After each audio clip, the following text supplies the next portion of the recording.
Cybersecurity is an ever-growing field, and representation within it matters more than ever. We here at the Other Side of the Firewall podcast strive to highlight those movers and shakers and glass ceiling breakers, people of color who have made it to the other side of the proverbial firewall into those senior and C-suite level positions. Aside from interviews of IT professionals just like you, our crew will have fun discussing the latest and greatest news, measures to protect yourself from bad actors on the interwebs, and sprinkle in some games and entertainment as well. Now, with that out of the way, let's get to the show. What is the deal? What's up, everybody? My name is Ryan Williams, and today, as always, I'm joined by Shannon, the $1 Million Man Tynes. Make money, money, make money, money, money. And Levon, regular ass Twitter name Maynard. Yep, boring as always. Here I am. I had to use that one. I liked that at the end of the last show. He's like, "It's just my regular ass name." Regular ass name. All right. This week we have an action-packed show for you. At the top of the show in the bluff, or bottom line up front for the uninitiated, we will discuss the FBI's ability to read your private Signal app messages and Cyberpunk 2077 source code being stolen and then sold for the highest bidder. In topic 1, Levon will break down the concept of virtual CISOs. And in topic 2, Shannon will go into the details concerning the hacking of a Florida water plant. And then, as always, it'll be followed by what we've been playing. But first, how's everybody's week? No complaints from me, man. Didn't study. I know how to. Oh man. No, didn't study. Oh man, how you gonna be somebody's virtual CISO? You ain't studying. I don't know. I could be one of them Jamaicans. I could hold down for a job. You know what I mean? CISOs if I do that. But no, I didn't study at all this week. But yeah, family's good, man. It's been crazy cold over here, though. It's let's see here, 3 degrees right now. I think it is. Wind chills like -6 or something like that. Yeah, it's wild. Yeah, so good old Colorado, you know.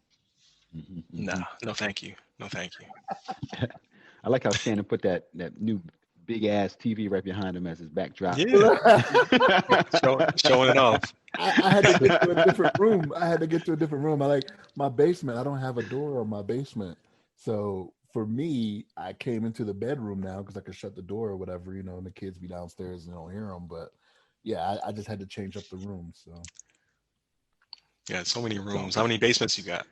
That's the question. No, it ain't like that. Look, I got to share the basement even. I got 2 kids living down there, man. Oh man, that's the life right there. You got west wings, east wings, north wings, south wings. Yeah. When last time you seen the kids? they in a whole different wing. They whole different wing. I don't pay attention to them now. I'm joking. What about you, Levon? What you got going on? Dang, I've just been chilling out. Not to get too much into it. I've been very actively watching there's some impeachment trials going on right now. Not to get too political or anything, but I've been kind of seeing what that's all about as it affects us and other people.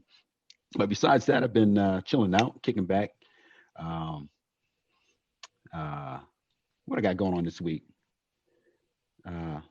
Same boring routine, I suppose. Been kind of trapped inside the house a little bit, the COVID restrictions, and go on walks every now and then with the dog, with the wife, hanging out, enjoying some quality time.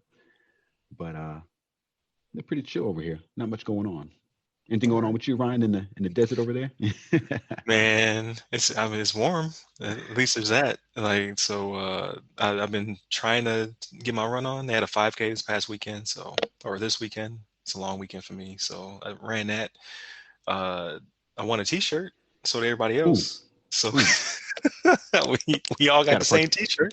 Participation trophy. Yeah, can you say you won it if everybody got it? Like, hey, listen, I got there before they ran out, so that means I ain't coming last. That's all I got to say. That's right. But aside from that, man, playing video games, trying to decompress. I think I convinced my employer to pay for the GAC certified forensic analyst, so the GCFA. I'm gonna see if it sticks. So if it does, that's why I'm taking a break. I gotta let my brain relax before I jump into that. But aside from that, man, just a long weekend. Long weekend. So people are now seeing it for the first time on video. That's the thing. Yeah. I want to give you a quick shout out too. I saw that it was a 5-course breakfast meal that you had. Oh yeah. You shared with us the other day. I was like, dang, he's like living like the lap of luxury over there, getting these like Yeah. waffles and eggs and potatoes and all this kind of stuff. Looking Yeah, man. looking pretty nice. Breakfast. It was a Valentine's Day brunch or whatever. But Yeah. I was sitting there with my boss. That's not awkward. It was like, all right, well, happy Valentine's Day. Oh So, man, that's good but though. it's That's all good. good. It's all good. Quality time with the boss. Yeah, man. So it's gonna be a long year, but about a quarter of it's done. So it's all good. But yeah, so we're on video now. So hopefully it's does record and does go well. We will see. So if you're Right. hearing this, because the audio is gonna work. If you're hearing it and you never get a chance to see it, well, it's because I messed up. That's why I should be a producer. So we will see how this works out as a little experiment. But so up top, we have two hot topics. I'm calling them the bluffs. So bluff one, apparently the FBI can read your private signal messages. So we talk about this time and time again about how your data isn't necessarily secure. There's always the ability for people to get in there, make sure you patch your stuff. This is a prime example. So you have people who are moving the signal because they don't believe that WhatsApp or Wicker and all those other platforms are very safe. You even had Elon Musk tweet out about Signal taking over the private messaging game. Well, apparently, at least in older iPhones, it looks as though in the iPhone 11, the receipts, so to speak, so the messages from a gun trafficking, or I guess you can't really call them gun traffickers till they're convicted, but some suspects in the gun trafficking case, their signal messages are being used as evidence. So the website, let me pull this up. It's a new format, so I gotta rearrange my pages. So the website was Forbes, right? So I trust Forbes. Their information is pretty good. What they're saying is they obtained court documents that showed that the messages were in there from a 2020 case in New York for gun traffickers. They said from the metadata that they could see on the photos, it appears as though came from iPhone 11 or a iPhone SE, and it was in partial AFU or after first unlock, and the messages were plain as day, as well as their metadata attached to it as well. So apparently they can. Forwards reached out to Apple to find out if Apple knew anything about it. Apple said that they don't believe that that's a case with properly patched phones. There's no evidence that it happens to the iPhone 12, their flagship phone, and they said basically make sure you patch your devices. So that's pretty much all they would talk about. And then obviously the FBI is not going to give away their secrets. So what do you guys think about this? Go ahead, Levon. Dang. Well, I don't know. I don't know my thoughts on this. I think it's so I'm kind of like just kind of glazing over the article as well that you sent, and it's definitely interesting. I mean, obviously the FBI is using this for supposedly seemingly good purpose, good use to catch some bad guys that are in the process of doing some illegal shenanigans. But obviously, this is kind of concerning as far as a regular user. Not that I use iPhone, but just being a regular cell phone user, concerned about my data being captured by the FBI. Just capture my communications to maybe some of my loved ones or anything like that. They can easily access using some of this technology. But I mean, I don't know. I think there's maybe there's a balance between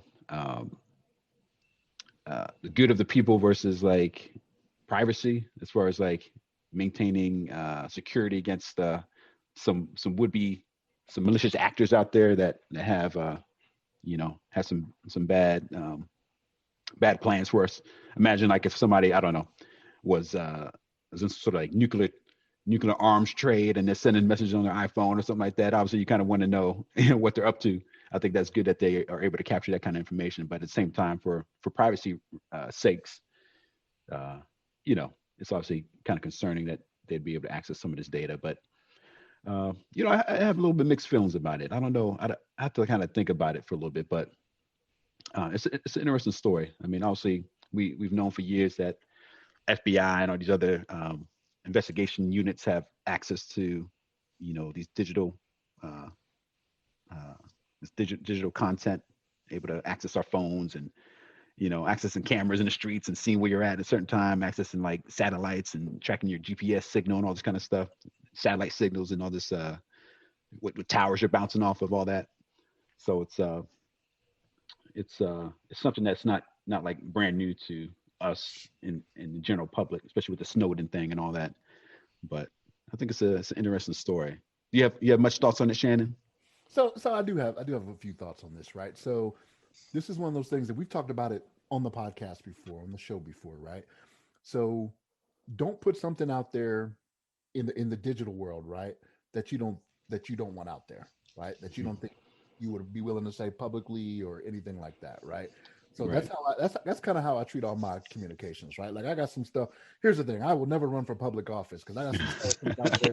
I got some stuff I can put in some text and whatnot. You know what I mean? Yeah. That comes back. That could definitely be misconstrued if it's only given in bits and pieces, right?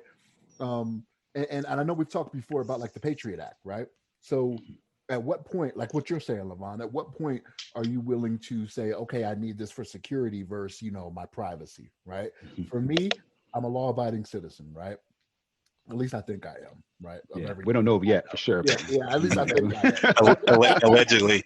Yeah, Allegedly. There'll be something on the books. There'll be something on the books in the 1870s I probably, haven't done. I'm in an interracial marriage, so I probably can't go to some states, right? So, but it's one of those things where what are you willing to give up? And for me, I lean more to the side where I don't mind this as much because I want the security, right? My biggest concern is what they can do with this information. You have to assume that everyone in the FBI, everyone in the police department, sheriff's office, any type of law enforcement, you have to assume that they're all law-abiding and doing the right thing. We know that's not the case, right? 2020 taught us that. It showed us that, right? Right. You have to assume that everybody's doing everything the right way, which you can't. So my big concern would be whether or not somebody takes something that I have done, have written down, have said, and maybe altered it. Because you ever seen those what do they call them? The deep fake videos and whatnot, where people right. Yeah. It's not, you know what I mean? Like, what's to say I don't end up on one of those, right? Where I say I'm gonna do something illegal. I'm not even gonna give an example just so it can't. Right, because I was like, we're gonna record that. No. That's what I'm talking about. Don't put it out there in the digital world, But that would be my biggest concern. But for me, I lean more towards the side of security, right? Like I want these alleged gun runners caught, right? Like I'm a legal gun owner. I think I'm a responsible gun owner, right? But not everybody is like that, and that's not who they're targeting, right? Being gun runners, you're not looking for the legal people, right? To say, okay, I'm going to sell the good guys. I'm going to sell all them the guns, right? That's just not how that goes. So for me, again, I know I'm in the minority with that, right? Because a lot of people be like, oh, I want my privacy, I want this, that, and the third. Well, you want it when it's convenient, right? Like after so here's the thing: after 9/11 happened, like how many people were all for yes, let's go find them regardless, right? Right. I mean, you heard it all whatever the time, it takes. all the time. Exactly, because there was an event that affected you at that time. But in this relative time of peace, I'll say relative peace, right? People are more worried about their own privacy and their own security, right? Like I'm not. Why are you looking at me? I'm not someone who's doing something illegal. Well, I don't know until I know, right? I don't know until I look into you, right? But again, it goes back to what am I going to do with that information? If I want to get you, I'm going to get you. You're going to be on a deep fake somewhere saying stuff about circus peanuts, Right. So right. But that's kind of my feelings on that, on how that all plays out. Again, I don't put anything out there I wouldn't either say to somebody's face, or that I wouldn't say out in the open if need be. Again, that's why I won't run for public office, right? Yeah, I'm right there with you. I think too. I'm sorry to cut you off, Ryan. No, you're fine. I'm just going to add to what you were saying, Shannon. There's the deep fakes and things like that. I just think technology is getting so advanced. Pretty soon, people can be able to do all kinds of crazy things with your image, and like, you can be able to tell if like a video is actually a real video, if somebody composed it and somehow like, all of a sudden they put a gun in your hand and they're like, or some, some random like, whatever, Photoshop type thing they put on the video. Just Dread, right? I mean, we talked about yeah, that. Just right. Dread. Yep. So yeah, it's interesting technology, man. It's a blessing and a curse at the same time. I mean, so much stuff we got going on nowadays. Yeah, definitely. So yeah, I'm like you. I'm of two minds. Like, obviously, I don't think they're coming after me because I'm not doing anything. But slippery slope. Honestly, don't. I hate to excuse companies because ultimately they need to do their due diligence, right? So the creators of Signal have to go in there, make sure they patch it, make sure it's good to go. Apple needs to make sure they push out patches to 11 or SE or whatever got hit with this. But at the end of the day, the FBI is going to do what the FBI does. These government agencies hire people to break into systems. They're going to it's an arms race. Every time you come out a patch, they're going to come out with they're going to figure out a new vulnerability, and then aggress on it. And then hopefully they I mean, from their perspective, they want to hide it, but then it comes out. Forbes finds a court document that then tells the world like, hey, they're able to get into your stuff because who knows how long they've had this ability. Right. So right. It's true. it's not much you could do except for don't send naked pics. That's right. Yeah. Yeah, Shannon, stop sending me those naked pics, man. Hey, but again, I don't mind having those out there. So. They were pretty nice. I'm not gonna lie. I'm not ashamed. I'm not ashamed. All right, so no segue. Bluff number 2. So hackers claim to have sold Cyberpunk 2077 and Witcher 3 source code. So we've been talking about this every other week or almost every week about all these game companies being targeted because gaming is a several billion-dollar industry, right? It's in the triple-digit billions. Games make money.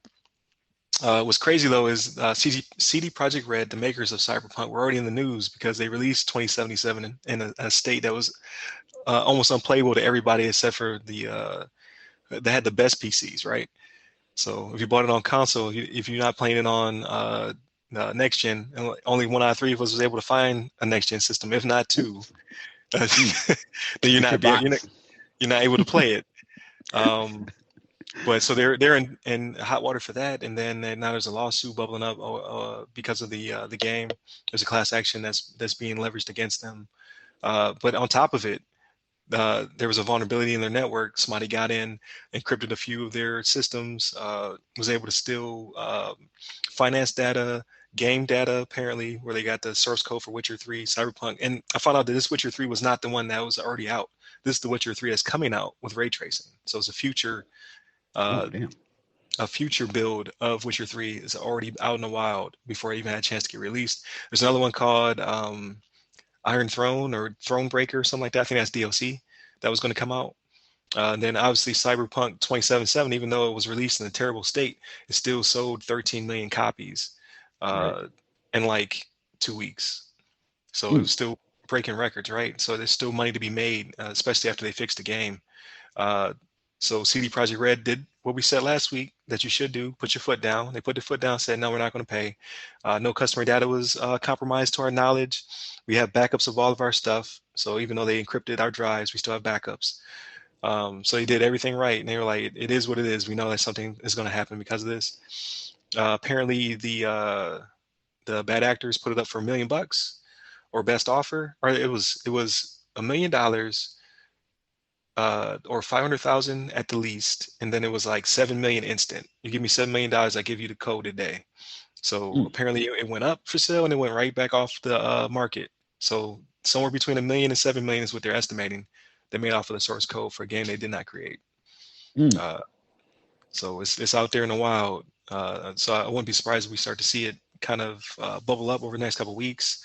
If not days, people have mods for a game that even come out yet, and like it's gonna be crazy.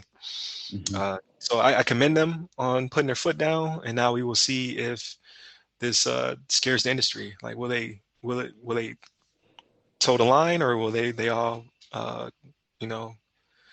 back down because of it? What are your thoughts? Yeah, I think it's first of all, definitely commend them on able to get through this process without dishing out any money to these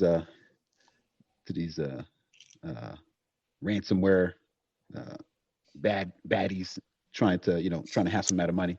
So I think it's great that they're that they're doing this, that they were able to get through it. They had a nice backup system that they were able to restore their data. It's unfortunate the source code was able to get released. I'm sure people that are technically savvy enough that can make use of that source code maybe republish the game in some sort of pirated version. But I think overall, I think it's a good move. I think that they will benefit more from, maintaining their I don't know, maintaining their dignity, or maintaining their, I guess I wouldn't say integrity. I don't know what that would be. Yeah. I try to think of a way to describe that, but just being able to kind of stick it to these ransomware people that everybody's not going to concede to what they're doing and trying to get money out of these companies. And I actually just finished playing The Witcher 3 just a little while ago, so it's kind of near and dear to my heart to see this game get released. I think it was a pretty good game. It's it was pretty fun. It's like a pretty much open world kind of adventure type game where you build up your character, collect items, all that kind of stuff. So it's a pretty cool game. But I'm glad that these people weren't able to get money out of them. It's sad that somebody out there, somebody obviously, some company, a group of people that have a lot of money were able to purchase this from these ransomware actors.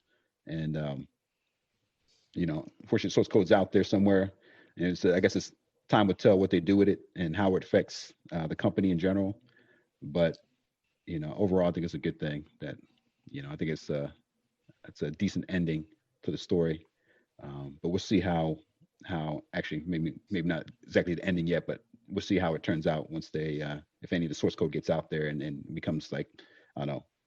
And it's such a sad thing too. But anyway, there's a lot of people that pirate games anyway, and they find legit copies that have been manipulated.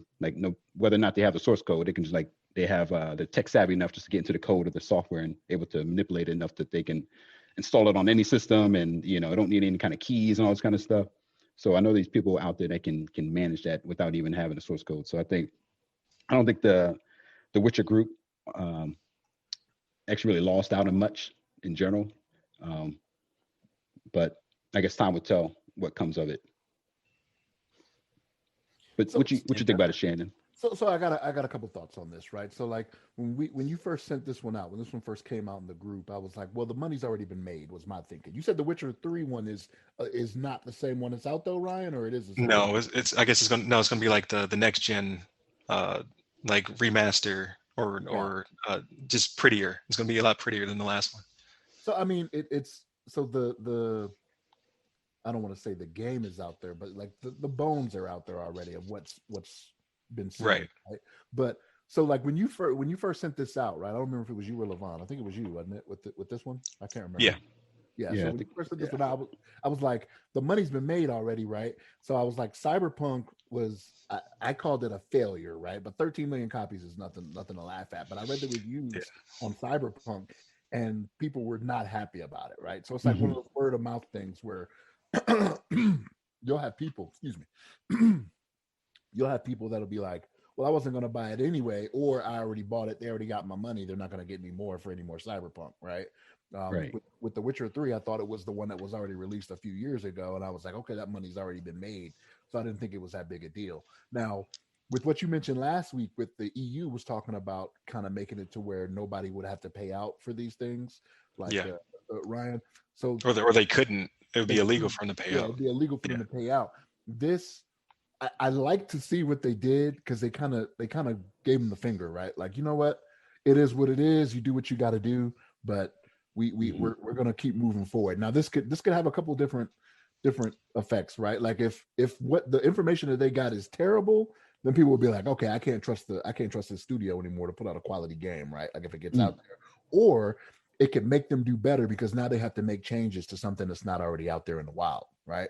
So now they're like, okay, well, now we got to really step our game up and we have to change it to where it's not what's already out there that people have seen that they may or may not have liked. So yeah. It could go one of those two ways, right?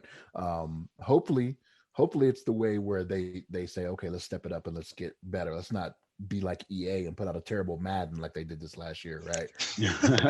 I go down that road and have to patch it like every 5 days or whatever it is and do something different. But yeah, no, good for them. I say good for them. They put their foot down, was like, hey, do what you do. You know what I mean? Just keep it moving. So yeah, I like that. Yeah, I think it's man, I lost my train of thought. I was going to say that I hope that they kind of learn from this as well, because obviously, it's good that they had backups and all this kind of stuff, but hopefully they, we talked about last week, hopefully they actually patch whatever vulnerability they have, not just leaving it open, like, Right. hoping that they don't, reintroduce the, or, kind of pretty much leave it open for reattacks. Yeah, for reattack, just reattack the same vulnerability that they got through last time. So hopefully they learn from that as well. Yeah, so we'll see. I think in the article they did state that they had fixed the vulnerability. They didn't state what it was, or how the bad actor got in there. That's what I want to know. But they did say that they had fixed it. They had started recover, and then the drives that were locked are just locked. They're like, it is what it is, basically. I think they were just more concerned about the customer data that supposedly did not get leaked, which is good. Mm-hmm. But their finances and HR and all that other stuff did get leaked. I don't know if you remember way back when Sony got hacked by what we believe to be North Korea because of the movie. It pissed them off. They were releasing people's salaries. They were like showing the disparity between how much the female and male CEOs were making and stuff like that. Like they made it very painful for Sony when they released all their data. But we will see. I'm sure they. I don't know if they'll get caught, but whoever they sold it to, like source code is specific to the writers, right? So they know what's out there. It's pretty much the code itself is a fingerprint. So if you come out there and make Cyberpunk 3077, they're gonna be like, that's right. It's like, yeah. I think we know who bought it, who bought the source code. I think we got it. You're right about that. Yeah, they should be able to kind of identify if another company, like you said, another company just makes another game that's exactly like the same like characters, but like a different scenery or something. Right, right. So it's always going to be there. It's always going to have that fingerprint. Right. So we'll see. We'll see what happens. Yeah, that's a good point. Yeah. I didn't think about it that respect. That's true. Yeah, but like you said, somebody has a lot of money. I don't know who has between $1 and $7 million for source code. Like that's a grip. I don't know who paid for that. It's probably Russia. Yeah, and whoever did, they obviously feel like it's an investment that they can make money off it. They can make more than what they paid for it. Right. Assumingly, it could be another.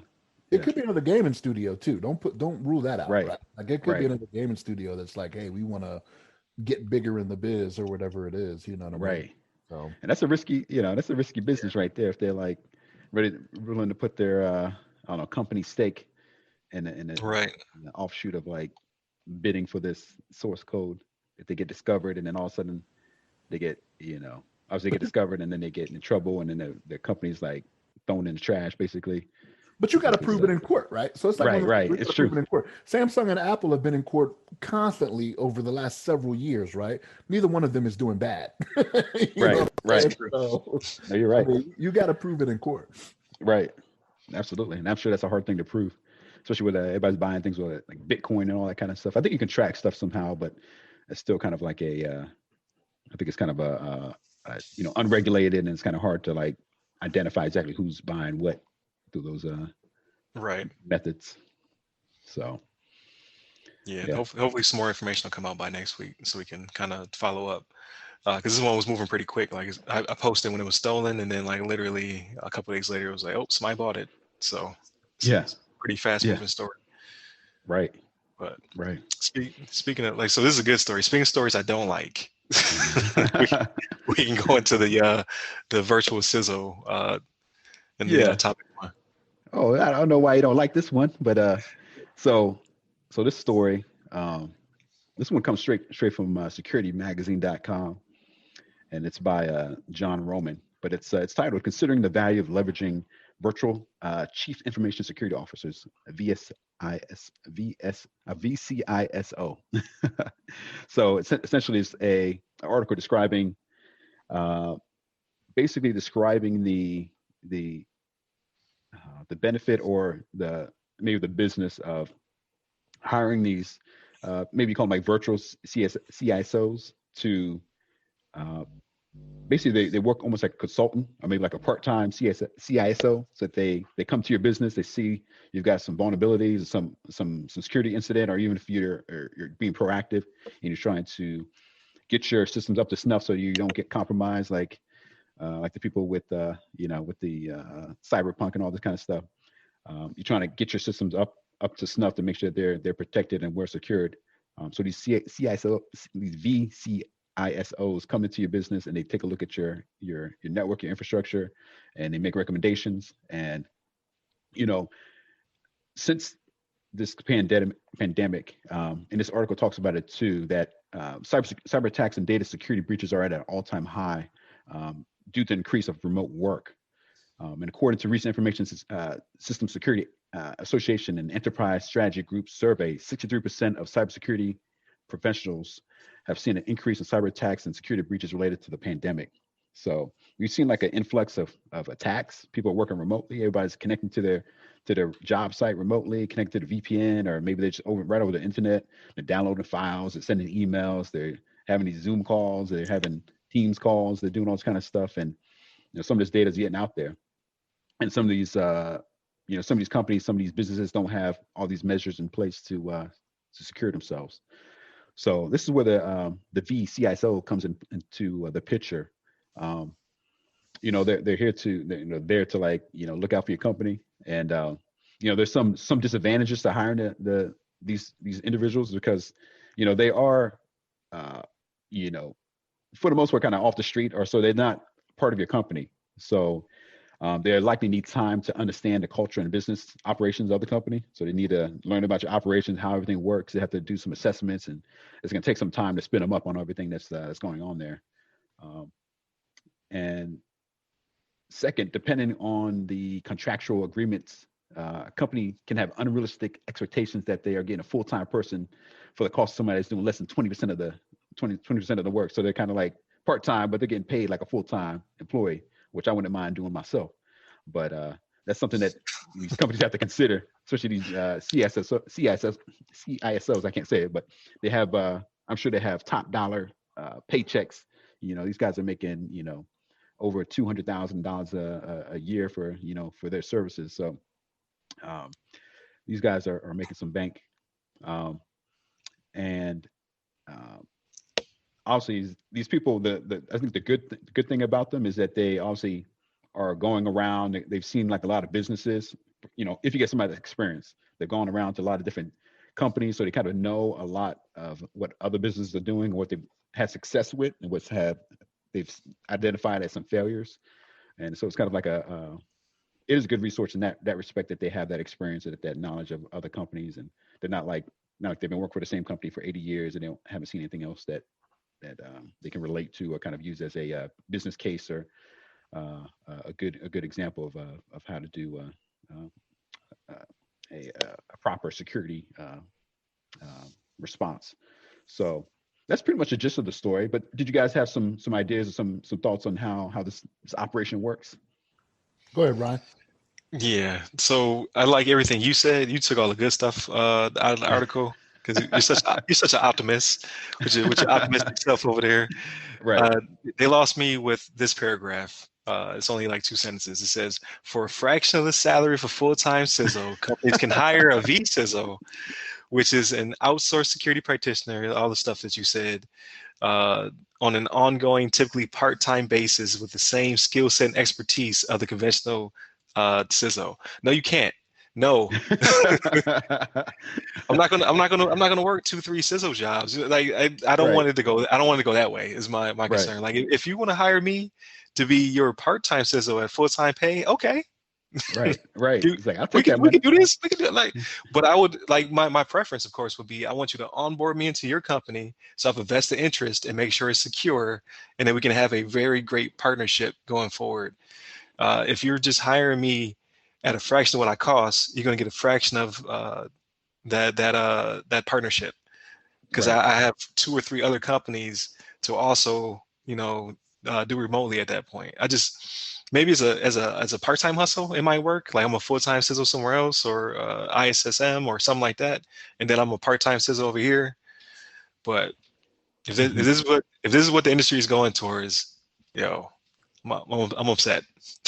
Mhm. Right. What about you, Shannon?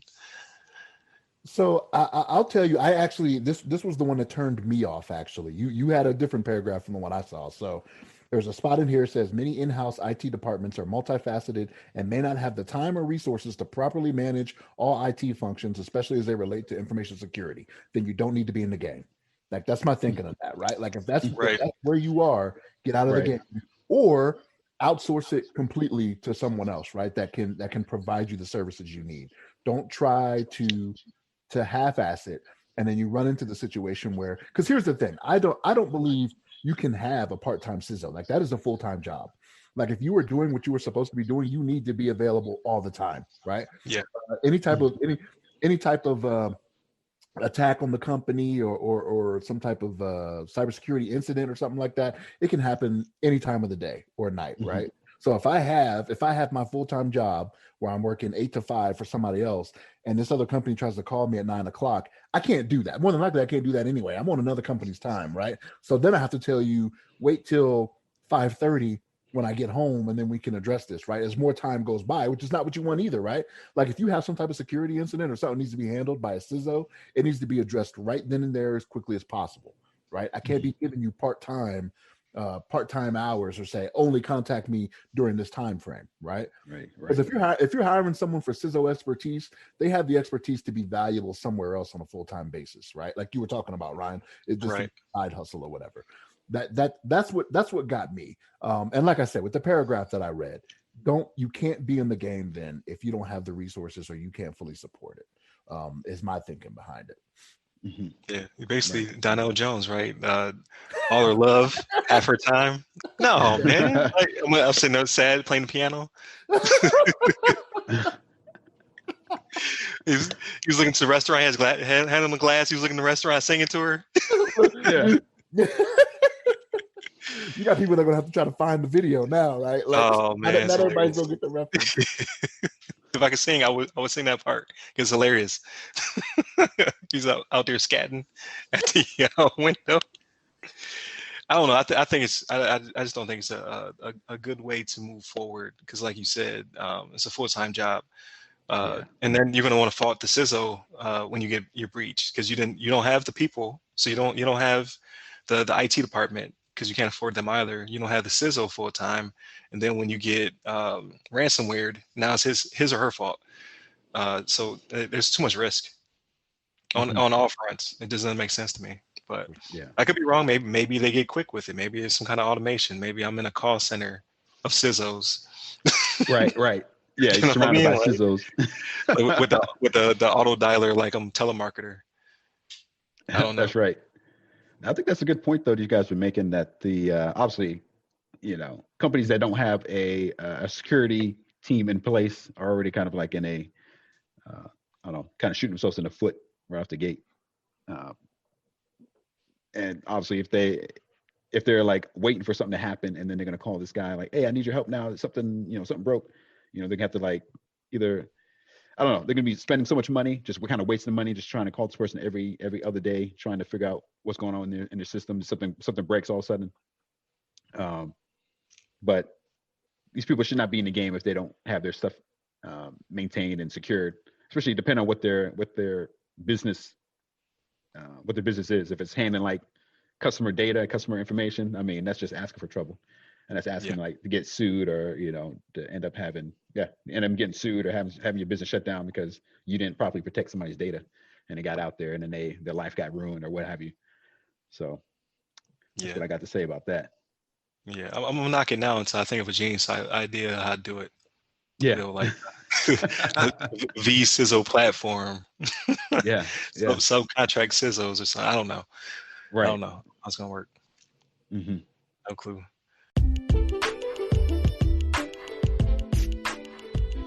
Hey listeners, please remember that you can support this podcast directly by becoming members of the show's Patreon. Here you'll be able to listen to the podcast 7 days early, completely ad-free. However, in these trying times, we understand that you may not be able to become a Patreon just yet.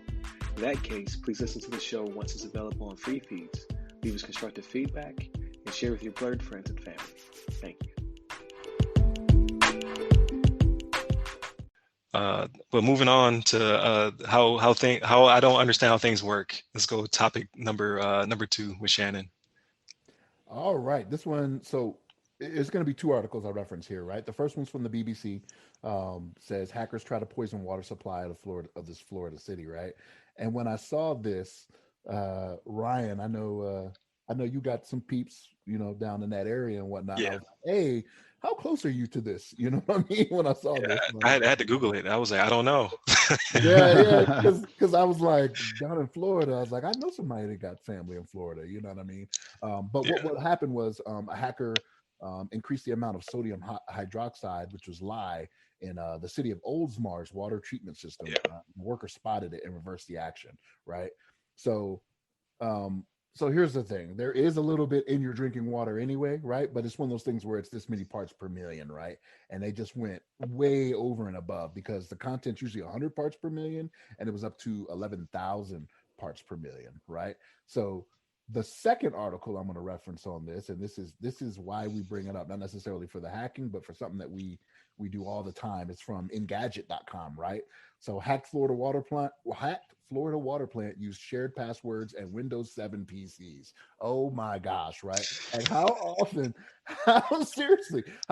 do we say, okay, keep your stuff up to date, do this, do that, you know what I mean? Because when it comes to Microsoft's product, right? I'm not saying they have a bad product. 90% of the world uses Microsoft's product. It is a good product, right?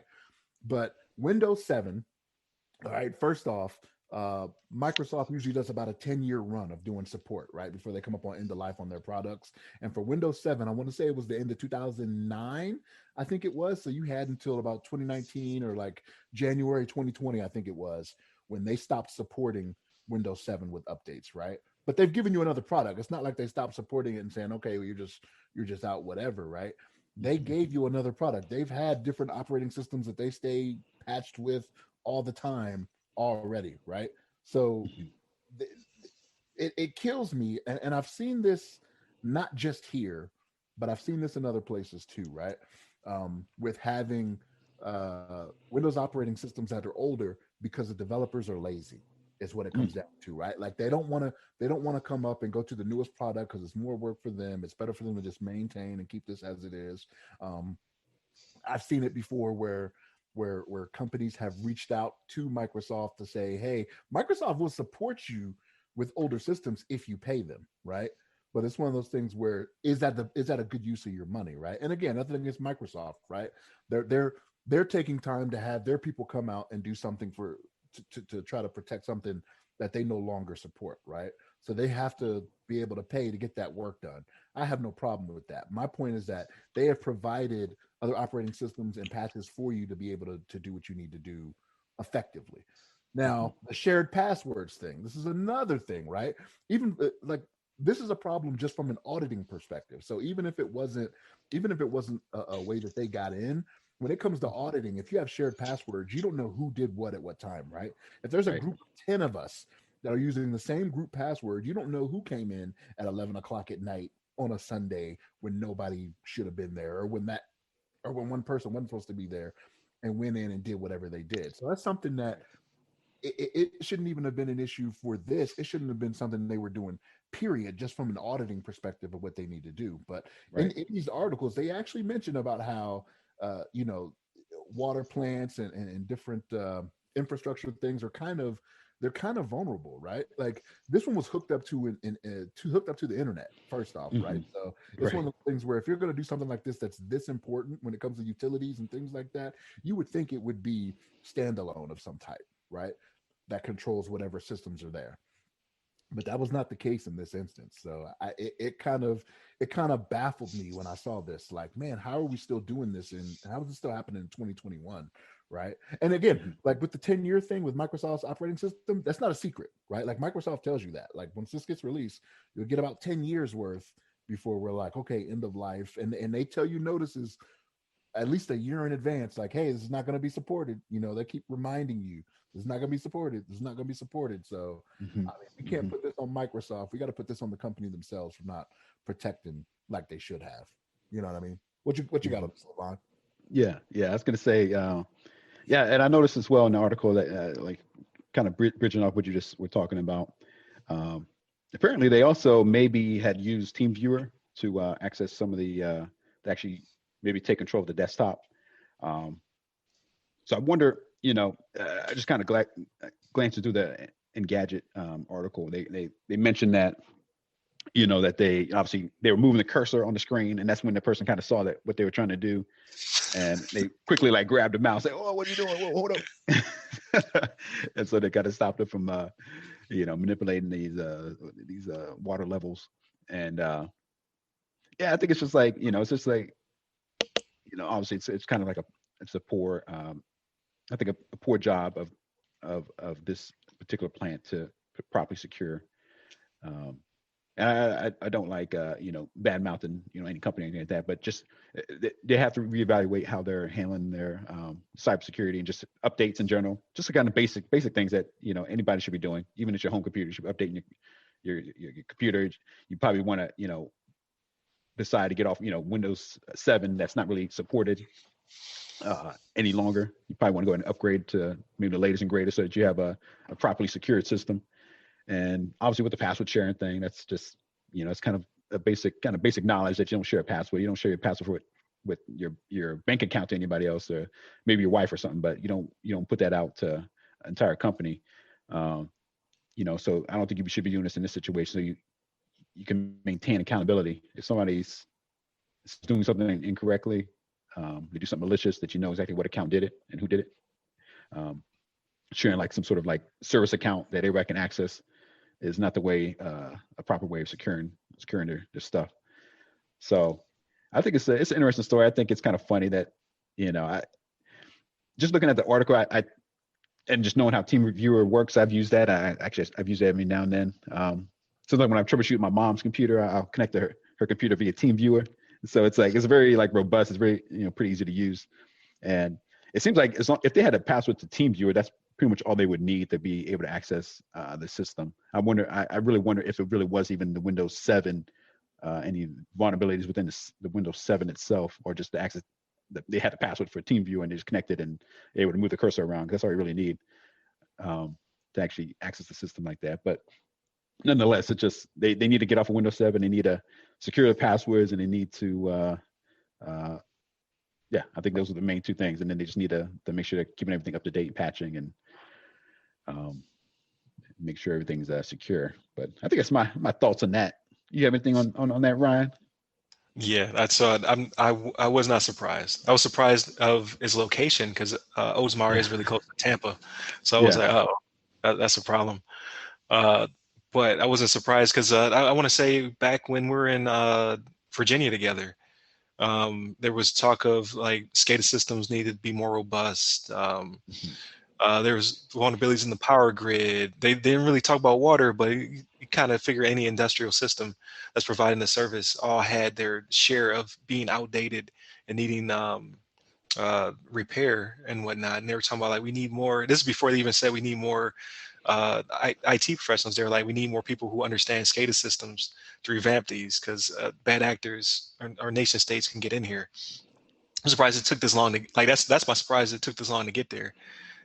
Thankfully, at least nobody was asleep at the wheel. You know what I mean? Like, yes, their systems were not robust. Like, I don't understand. Like, is there no radius servers, no TACACs? Like, how are you authenticating people?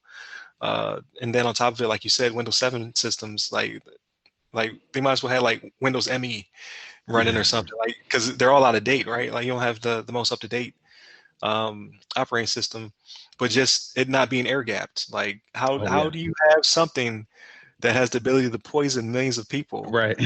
touch the internet? Right. Yeah, I meant to say that too. That's a really good point. I don't know. I don't understand why this system's on the internet. Like, I'm sorry. why is it not air gapped? Like, so all this stuff I think is going to come to fruition. Like, because this is just a test run. Like we saw it happen, and now we know we need to burn it to the ground and start over. Because like Florida has its issues, but What? they're not the poorest of states. So I mean, if it happened there, it could happen anywhere, right? Osemar's not that far away from Tampa. It's right next to a major hub. So that's what about backwards? I'm not gonna name a state, offend somebody, but it's other states near Florida that probably are even less robust. Like, and then it scales from there. So what if they want to do this in New York? You know what I mean? Like we had another Flint, Michigan type situation through the poisoning. So yeah, I don't get it. I like this.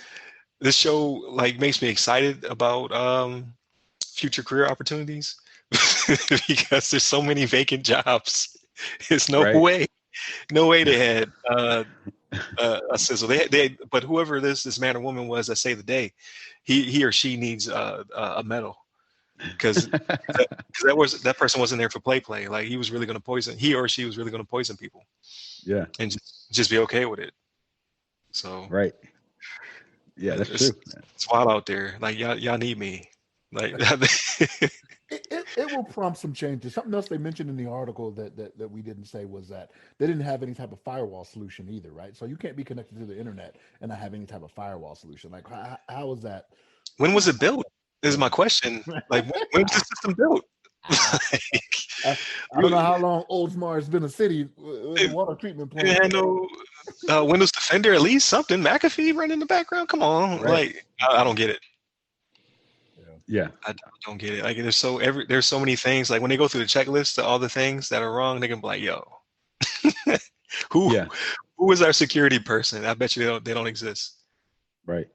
I think they probably like like you said, no security person, probably just random persons kind of set up their network, and they probably made it nice and convenient so that they can access the water system from their house, so that they don't have to come in and do something like, I'm kind of tired today. I don't feel like coming to work, so I just get on my computer, connect to the team viewer, just modify these sodium levels or whatever, and then go play with the kids.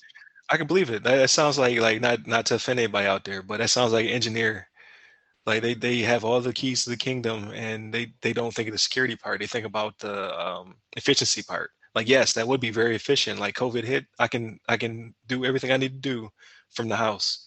And then he or she probably got their password compromised, like you said, using the RDP. What system did they use to remote in? Team viewer. Yeah, they probably got the keys to the kingdom, and then they went in and did a test run. Yeah. Luckily somebody was like, because you got to think, like, I don't know, from my perspective, like working at a water treatment plant is probably boring. Like I'm in there playing my PSP or my playing a Game Boy and Nintendo Switch or something. You see the arrow scroll? Yeah. Wait a minute. Yeah. I could see them like scrambling, like grabbing the mouse, like what the hell's going on? Yeah, it's crazy. Yeah. It's an interesting story though. It's like so much wrong with it. Like you guys were mentioning, I think the whole air gap thing is just kind of surprising to me. I mean, I can understand some sort of like network functionality maybe internally, but maybe not so much like connecting to the web and internet and all this kind of stuff for remote access. Right. Especially if they don't have anything like, they don't have any kind of like security mechanism in place, no firewalls, no, I don't know, intrusion detection system, something to the effect that they're maintaining and watching traffic coming to the network. It just seems like just a lot of no-nos. And I wonder how many other systems, how many other water plants, power plants, whatever like important like social or government like installations have like these type of systems that are on the internet that are not patched properly, that are open, that are just waiting for somebody to kind of compromised. They haven't compromised them already. Yeah, I would say potentially it was a system that was monitored by SolarWinds maybe, and they had to stand down for a while, and maybe that's how they didn't see it. But if you have Windows 7 and group accounts and remote desktop, you probably didn't have a monitoring software. Right, So right. there probably is no excuse. I'm just trying to think of like, why would this government agency not monitor their system? But trying to give them the benefit of the doubt. It's very like, and save all that money too. They'd be like, oh yeah, our engineer is our CISO. You'd be like, right, right. The same person managing the water systems is the CISO. Yeah, I don't know, but there's money to be made out there, ladies and gentlemen. There's a job for all of us. So many vacancies. That's right. You can do it. Yeah, that's crazy though. I think that's a good conclusion to doom and gloom article we had there. Everybody go get some water right now, just to drink it up. Like we still can never know when somebody's gonna get into the system and just like put some, I don't know, put some chemicals in it. I lived somewhere where they put too much fluoride in the water one time. They had to shut it down. That was in Alaska.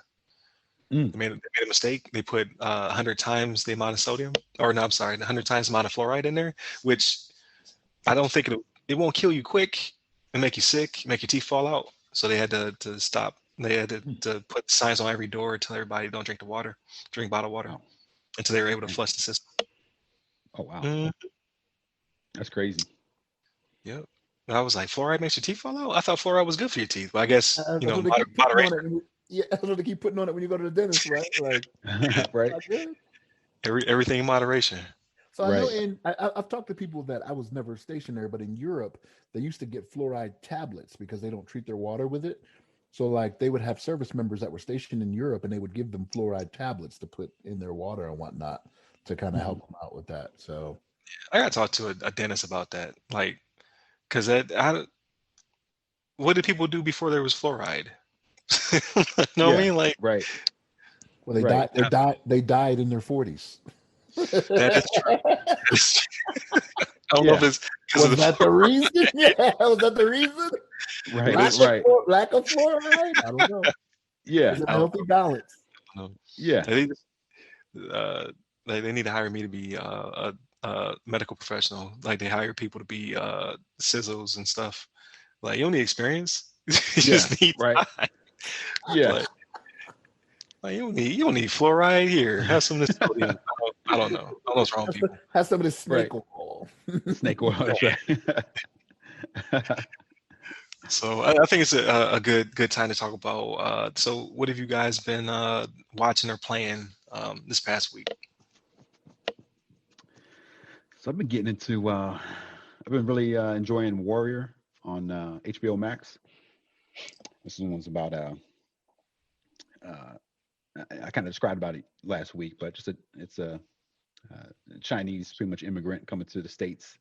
Obviously, but he knows some martial arts. He's pretty much it's a Bruce Lee storyline that he came up with before he passed away. The story that he wanted to produce, or show he wanted to produce, and but they're just now coming out with it, and they've done really great job on that. I think so far it's like really engaging. It's very like kind of edgy.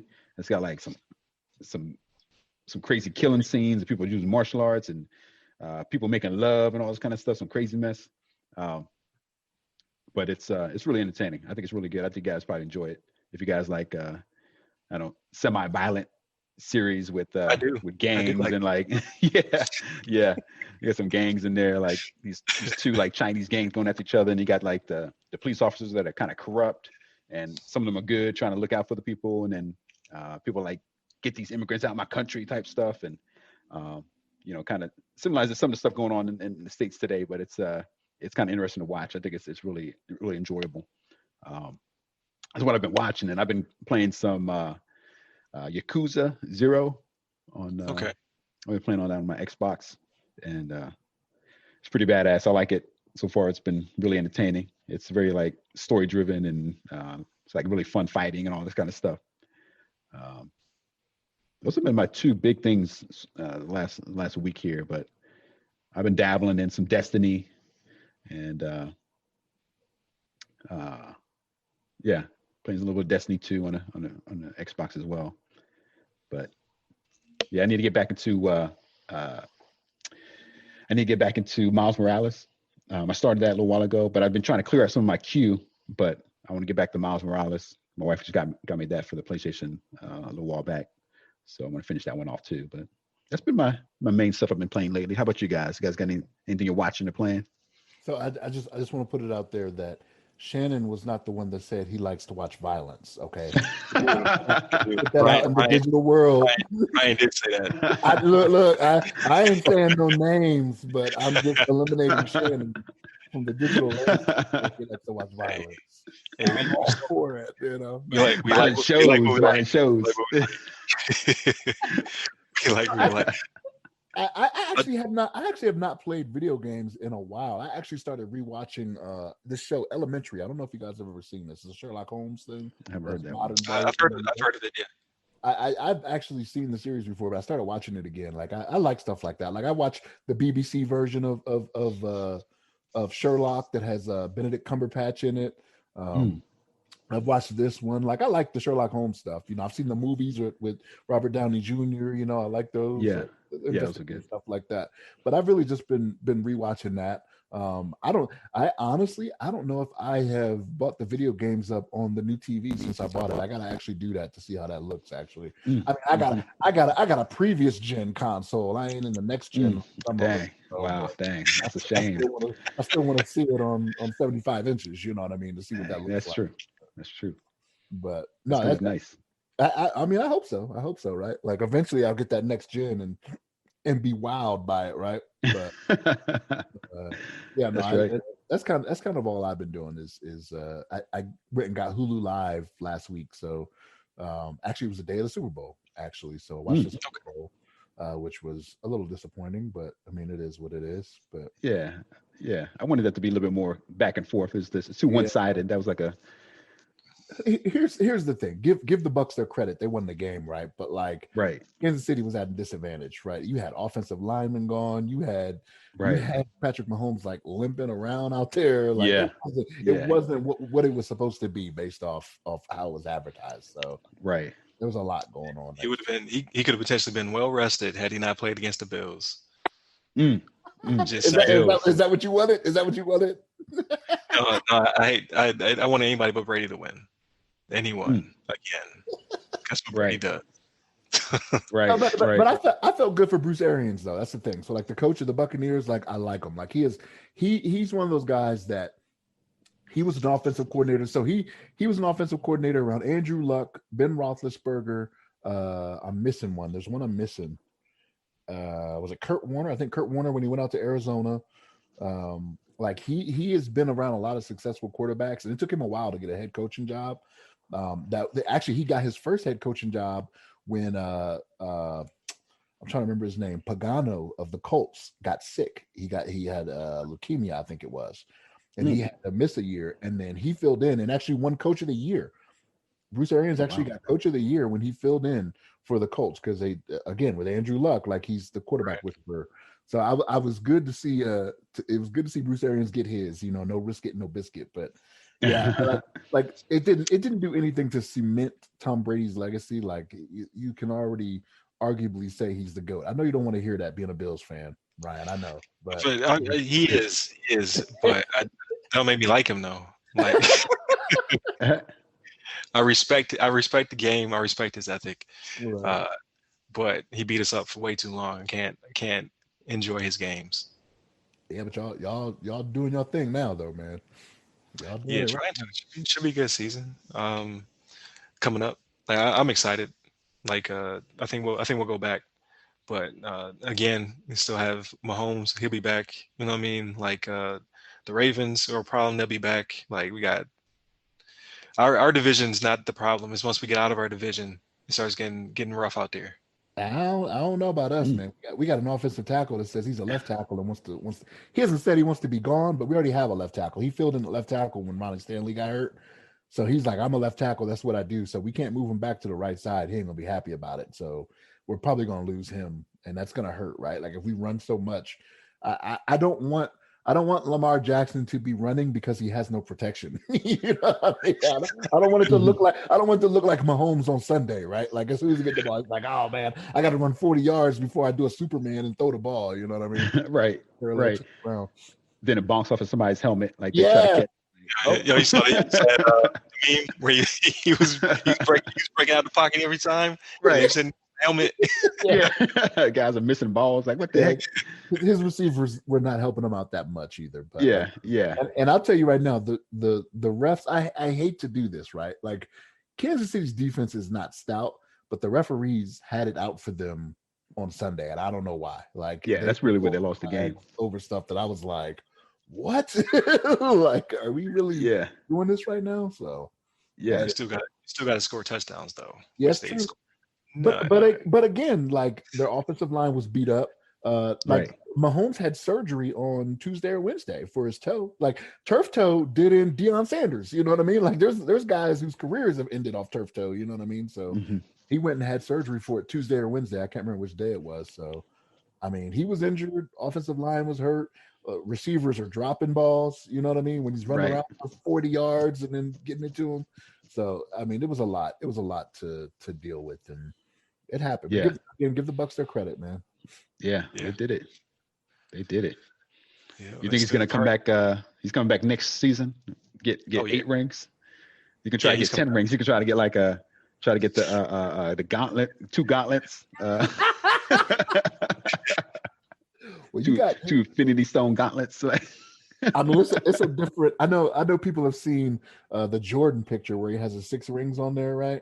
Yeah. I don't know if you guys have ever seen the one with Bill Russell. Bill Russell has 11 rings. Yeah. Like Bill Russell has one. Yeah, like it's like doubling up on fingers. I didn't see that one. Yeah, man. Like Bill Russell's got 11. He's like, hey, don't forget about me. Don't forget about me. I'm right. He retweeted that picture because they're trying to say which one's the GOAT. Is it Jordan or is it Brady? And then it's a picture of him in the middle with all the rings.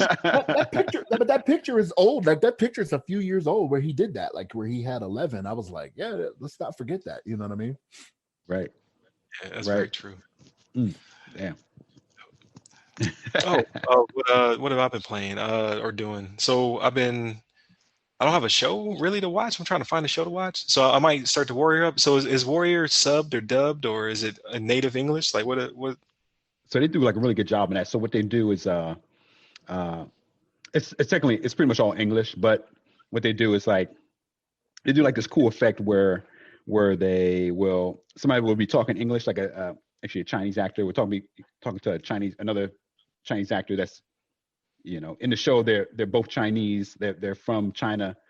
They don't speak English, and so they'll be starting to talk in Mandarin or Cantonese, and then the camera will like shift, and then all of a sudden they're starting to talk in English, and they're actually, because these actors are actually they're dual language. They're like bilingual, so they actually speak both languages, but the camera will shift and like it'll kind of cross behind them, and all of a sudden they're speaking English. And so it's like, it kind of gives, because people, most people don't like to read subtitles a lot. So they kind of shift and the actors will start speaking English. And then they do that for most part of the series. 90% of it is in English. And then sometimes they start speaking in Cantonese or Mandarin, and then they're shift into like the English. But they kind of show you when because there's some conflicts where the English or the Americans don't know what the Chinese people are saying. So they're trying to make sure that you're kind of aware that they're speaking another language now, and they're not speaking English, even though they're conversating, but it's in English, but they're actually speaking Chinese, so the English person can't understand them. Gotcha. They kind of do that so you're not having to read subtitles the entire time. Okay. Yeah, I'll probably add that one. That's like Hunt for Red October. You ever seen Hunt for Red October? Oh, I've never seen that. They started in Russian when they were speaking, and just transitions to English. But the rest of the movie is in English, though. But yeah. Gotcha. I have to see that one. Yeah, I know that's a good movie too. I've never seen it though. Yeah, so I'll probably add that to my list. I've been watching 7 Deadly Sins, the anime on Netflix. Oh, yeah. I have to catch so up on I never gave it a shot. I watched like maybe 2 episodes, and I was like, it's too much fan service. It's not for me. But somebody told me, he was like, no, get through half of the first season. So I did, and now I'm on like the 3rd season. So it's like, okay, I get you. Like it is very fan servicey, but actual storyline does pick up, and it does get a lot better. Yeah. But I like that one. I'm still doing it in dubbed, just so I could do my work at the same time. Just Yeah. it's Yeah. How disgusting. dare you? How dare you? I totally understand that. I prefer to watch all the animes in subtitle just because sometimes the English actors are just like terrible, but It's very true. I understand. Or It's the nice. same actor. Yeah, right. For sure. But I can't hate you on that. So what you're trying to multitask. Yeah, so I'm gonna keep rocking with that, and then I'll probably add Warrior or whatnot. But I actually been playing a game. I started Control because it's a PS Plus game for the month. Oh yeah. Mm-hmm. Yep. So Janet Jackson's Control. No, it's not Janet Jackson, but but it's actually really good. Yeah. I'm a big fan of Remedy games like Max Payne. I never really got into Alan Wake, but I know it's really good. But this one, it threw me off because I didn't expect for it to play the way it plays. Like mechanically it's sound, but the story is very Fargo or Twin Peaks. You know what I mean? Like it has that campiness happening. Like I like it. I like it, but it's just not. I didn't expect it. Like you'll walk into a room and then it's just humongous subtitles will pop up on the screen. Right. So you off. People like, what? What's happening? Who's talking? Yeah. Where's this voice coming from? Yeah, though the voices creep me out. The voices do creep me out though. Like I'm in here by myself, and then they talk in whispers. So they're like, but they're actually saying something. So you're like, what are they saying? Right, trying to listen into it. Yeah, I'm about to say it. I've been playing that one as well, so I know exactly what you're talking about. Yeah, I do like it though, and it plays well. I'm playing on a PS4 Pro. It only froze one time. I walked into a big atrium. I was like in the research sector. I went down the staircase and it just froze, but they're still whispering. So my computer's like this. He's like, he's like, let me get this double stuff off. Did you scare and turn all your lights on? Like, I was gonna say, sounds scary. I was like, hell nah. That's scary. Man, what's going on? The game's coming alive. It's like, yeah, but it's fun. So I'm going through that. So just trying to take a break, man. Because I get in this class, it's gonna be rough. The class itself costs $7,000, I want to say, because they provide you with 4 months worth of material, all the ebooks, as well as it's supposed to be a stellar remote laboratory. Because you remember CH, we learn about the tools, watch videos about the tools, but you don't really use the tools. In this one, you use the tools. You'll be an actual analyst when by the time you get done. Wow. Is it a SANS course? SANS?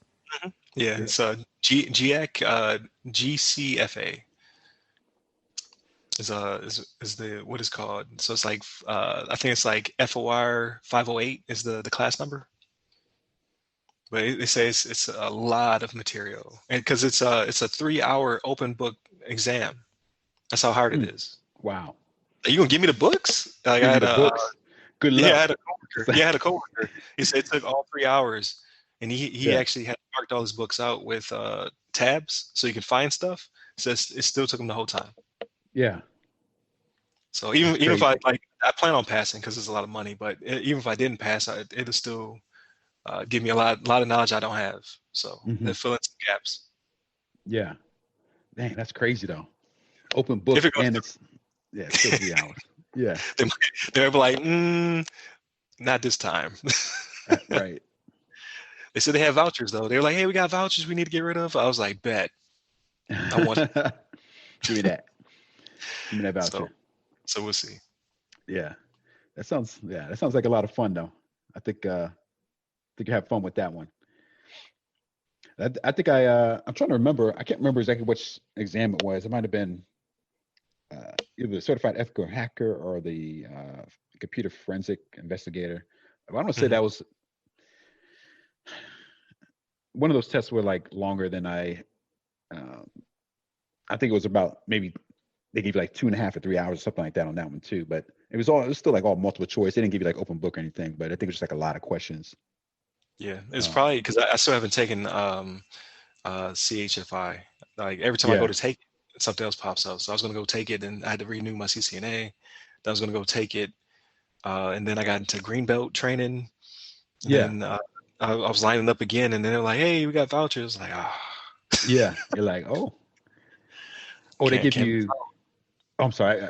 I didn't mean to cut you off. I was going to say I just looked it up, and they give you 4 hours for that test. And it's for CHFI. Yeah. Oh wow. Yeah, test duration 4 hours. Number of questions 150. Multiple choice. Yeah, there's a lot of questions on the thing. I give you 4 hours. I mean, not to say that you have to take a whole 4 hours, but that's how much time they give you. That's a long time. That's like CISP is 4 hours, I think, right? Shannon, is it 4 hours? I think it's 150 questions. I think it's 3, but it's remember, it's adaptable, right? So you can go up to that many questions. You have so many that are just beta questions, but it could stop at 100. It could stop at 150. But 3 hours, I think, is what it is. I think it's 3. Yeah. 180. So both times 150. Yeah. All 150. Passing is passing. That's all that matters. Right. That's right. That's a lot of questions. That's a lot of questions. Yeah. It's a lot of work. But I think that wraps this show. I appreciate y'all. As always, Flip. I always do this. I start talking before why don't I open up the thing before I start talking? That would be the smart thing to do. So shout out to our Patreon patron. So Anthony Cater for his support on the show. And thank you for those listening to on the free feeds. Last but not least, thank you to Shannon. Thank you to Levon for co-hosting the show. Thank y'all for doing this video. So hopefully it takes. That's right. So if so, you guys will see it the week after Valentine's Day is when it'll go to free feeds. So it'll only be up there for Anthony, but hopefully he'll invite some friends. We get some more people in there in the Patreon. I think video will help also get us out there. People love video. Video is king when it comes to social media. So chop this up, take some funny parts out, maybe. I keep saying that. And then the audio will go where the audio normally goes. So we 2 fronts, right? Attack it from 2 fronts. And see where we go from there. So where can you find us? So you have the website, www.theothersideofthefirewall.com. You have our Patreon, The Other Side of the Firewall. You have our Twitter @_firewall. The Facebook page, the Facebook group are also The Other Side of the Firewall. The Instagram is The Other Side of the FW. And now that I have video, I'll actually put something on there. And then our Twitters, I'm RyRy Security Guy. That's RYRY Security Guy. And Levon? Regular ass Levon Maynard. No, don't put the regular ass in there, but just Levon Maynard. Levon LEVON MAYNARD. Hit me up if you want to chat. There it is. You can find Shannon on Signal. That's right. Great Signal. Get access to his messaging on Signal. But I appreciate y'all, and it's always fun. Every week is fun. So that's right. I'll let you later. That's for sure. Easy. Take care. Take care.